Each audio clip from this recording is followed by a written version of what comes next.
Welcome back to Beyond the Unknown, everyone. I'm Alex Carter, and we're diving deep into history's most fascinating mysteries. And I'm Olivia Reyes. Let's get into it. So, Olivia, this time we're heading to the heart of American power, Washington, D.C., in the summer of 1952 for Episode 6, the Washington, D.C. UFO Flap.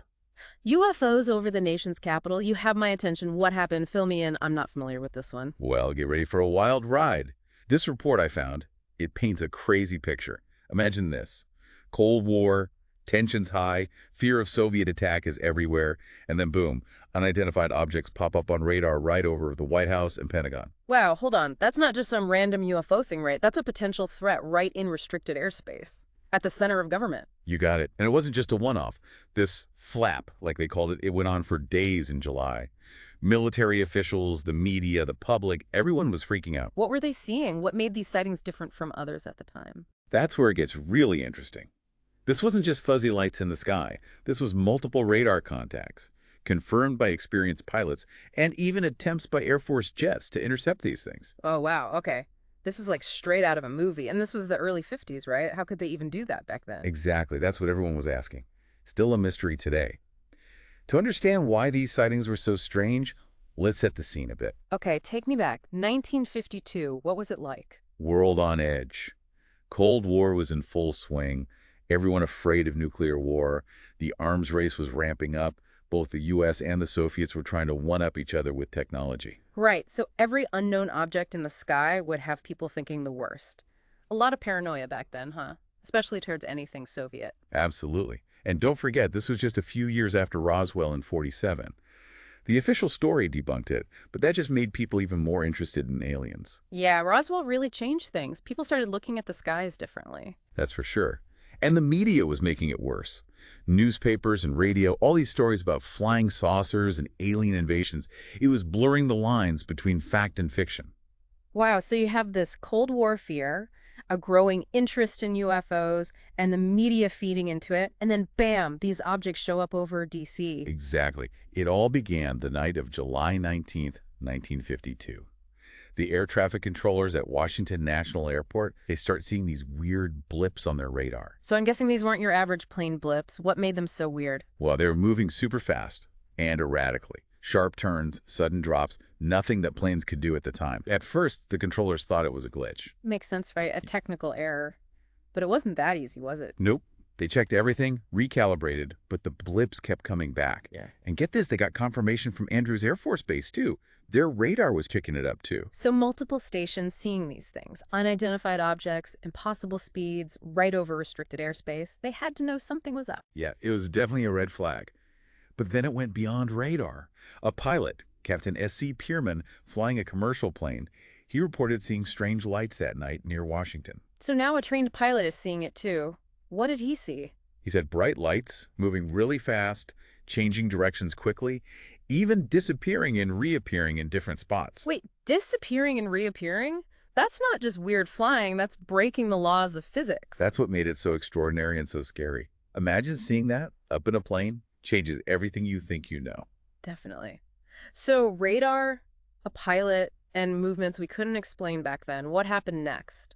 Well, the Air Force had to do something. They scrambled their fastest jets, the F-94 Starfires, sent them after these things. I can't even imagine what that must have been like for those pilots, chasing after those mysterious things. Here's where it gets even weirder. As the jets got close, the objects would disappear from radar. Like, poof, gone. Just like that, like they knew they were being followed and just vanished. It was a cosmic game of hide and seek. And to add to it, as soon as the jets turned around to head back, the objects would reappear on radar, like they were playing with them. That's insane. It sounds like science fiction. What did the pilots in the military say? They were completely lost. They had no explanation. They just couldn't understand it. The technology to do that just didn't exist. That must have been amazing and terrifying all at once. And this was just the first night of this whole DC UFO flap. Right. And like you can guess, things just got crazier from there. Last we left off, the Air Force was in this crazy back and forth with these UFOs over Washington, D.C. They pop up on radar, then they disappear when the jets get close, then they reappear like they're just messing around. It's just, I can't even imagine. Technology we didn't have in 52, right? How's that possible? Yeah, exactly. So that first wave, it went on through the night of July 19th. Then, just a week later, evening of July 26th, those radar blips, they came back. Like, they wanted everyone to know they were still there. Oh, wow. So a second wave. Even bolder than the first. I bet the Air Force was ready for them this time. Yeah, they were on high alert. Word had gotten out, everyone was talking about it. And the military, they were taking it seriously. Did they have any better luck catching these UFOs this time? Well, one pilot, Lieutenant William Patterson, he got close. It just made things even more mysterious. Our report says he was flying his F-94 and saw 4 glowing objects flying in formation. Hold on. 4 glowing objects. Now, this is getting interesting. What did he do? He tried to get closer, see them for himself, but as he got close, they just vanished. Gone. So this wasn't just some radar glitch. A trained Air Force pilot in a jet, he saw them too. What did the radar operators see? They saw it too. The radar showed those 4 objects getting close to Patterson's jet, then disappearing as he got near. Same hide-and-seek game as before. This is wild. It's like they knew the jets were coming and just avoided them. So after that, did they keep trying to chase these things? They tried, but nothing worked. They'd appear and disappear whenever they wanted, moving incredibly fast, doing things no one had ever seen. It was like they were playing a game they couldn't lose. I can see why this story blew up in the media. UFOs were already a big deal, and now they're over the White House and the Pentagon. What did the government do about all this? They had to do something. People wanted answers. So a few days later, July 29th, they held a press conference. Major General John Sanford, big shot in the Air Force, he came out to try to calm everyone down. I can picture all those reporters, cameras flashing. Everyone wants to know what the Air Force is going to say. Did he have an explanation? Well, he tried to say there was a logical reason, that these things on the radar, the pilots seeing stuff, it was just people misunderstanding natural things, like weather. Weather? Really? Yeah, he said it was something called temperature inversion. I'm no weather expert. What is that? It's when, warm air is on top of cold air, opposite of how it usually is. It can mess with radar waves, make them bend, and create, fake images. Ghost images, they call them. So he's saying these UFOs were just weather tricks. Did people buy it? A lot of people didn't believe it, especially the ones who saw it with their own eyes. The radar operators, they said, no way. Temperature inversions don't make things move that fast or disappear like that. The pilots, like Captain Pierman, they didn't buy it either. Makes sense. Sounds a little too simple, right? Were there specific problems with that explanation? Oh, yeah. People pointed out that temperature inversions happen all the time. It's not some rare thing. And they don't usually make radar blips act like that. And how could it explain what the pilots saw? It doesn't really add up. Did anyone in the government actually agree with that weather explanation? The Air Force stuck with their story, but not everyone bought it. Even Captain Edward J. Ruppelt, the guy in charge of Project Blue Book, the Air Force's UFO program, he wasn't happy with the explanation. Wow, if the head of the UFO program isn't convinced, that says something. What did he think happened? Ruppelt, he thought they needed to look into this way more seriously. He thought something really strange had happened over D.C., and the weather thing just wasn't cutting it. So even inside the government, they couldn't agree. It's like this D.C. thing, it uncovered a bigger mystery, like something else was going on, something they weren't telling us. Yeah, exactly. That lack of transparency, it made people distrust the government even more. It's why this D.C. UFO thing is still one of the most talked about cases. It's amazing how a few nights of weird stuff in the sky could change so much, how the government deals with UFOs, how the public sees them. It really shows you the power of a good mystery. The Washington, D.C. UFO Flap, all those unanswered questions, it reminds us that there are things we just can't explain. And maybe someday we'll figure out what really happened up there back in July '52. Okay, so we've been talking about this wild story, the Washington, D.C. UFO Flap of '52.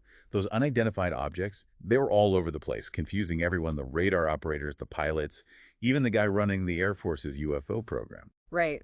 A total mystery, this mix of Cold War paranoia, technology we didn't have, and that feeling like the government was hiding something. And the thing is, this whole thing had a bigger impact than just those few nights in July. Yeah. It made the government really think about UFOs differently for national security and how to deal with the public freaking out.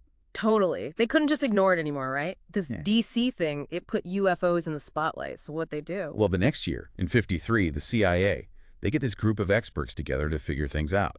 The Robertson Panel, it was called, after the guy who ran it, H.V. Robertson. The Robertson Panel, a bunch of scientists, experts trying to tackle the UFO question. Interesting. What did they say? More investigations? Something else? What's crazy is they actually said, according to our report, that most UFO sightings, they could be explained away. Like, oh, it's just a weather balloon or a hoax, stuff like that. But here's the big thing. They told the government to, like, actively debunk UFO sightings, downplay the whole thing so people wouldn't panic. Whoa, really? So instead of more research, more transparency, they decided to control the information. Just tell everyone it's nothing to worry about. Yeah, pretty much. They were scared of mass panic, people thinking aliens were invading or that the Soviets had some super advanced tech. Makes sense in a Cold War kind of way, I guess. National security and all that. But, wouldn't it just make people even more suspicious? If you tell them not to worry, they're going to think you're hiding something. That's exactly what happened. It backfired. They tried to control the story, but it just made people more distrustful, fueled all these conspiracy theories, made people think there was a cover-up. It happens all the time, right? Keep secrets, tell people what to think, and they're just going to push back even harder. Exactly. Yeah. And after the Robinson panel, that's exactly what happened. Project Blue Book, the Air Force's UFO program, it changed. Instead of actually investigating, it became more about explaining things away, making everything sound normal, telling the public, don't worry, we got this. So instead of a real investigation, it turned into a PR campaign. Did it work? Nope, not really. It made things worse, honestly. They were dismissing real questions, real concerns, and it just made people think the government was lying, hiding the truth about UFOs. It's understandable, right? You're told not to worry, everything has an explanation, but then there are all these things that can't be explained. Of course people are going to question what they're being told. That's the thing. That secrecy, that doubt, it's still around today. That DC UFO thing, it was a turning point. It shaped how the government deals with UFOs, and it changed how we see them, made us distrustful. Even now, with all the talk about UAPs and being more open, that legacy is still there. It just shows you how important it is to be open and honest, especially when it's something people really care about. Trying to control the story, telling people what to believe, it usually makes things worse. That's a great point. The Washington, D.C. UFO Flap, it's a cautionary tale, isn't it? Shows you that you got to question things, think critically, even when the people in charge say they have all the answers. Maybe someday we'll know for sure what happened up there in July 52. Until then, the mystery lives on, and that's what makes this so fascinating, right? It makes us think about what we don't know, question what we think we know, and be open to the possibility that there's more out there than we realize. Exactly. That's what Beyond the Unknown is all about. Thanks for joining us for this deep dive into this crazy UFO story. We'll keep looking into these mysteries, keep asking questions, and hopefully find some answers. And until next time, keep those minds open and those eyes on the sky.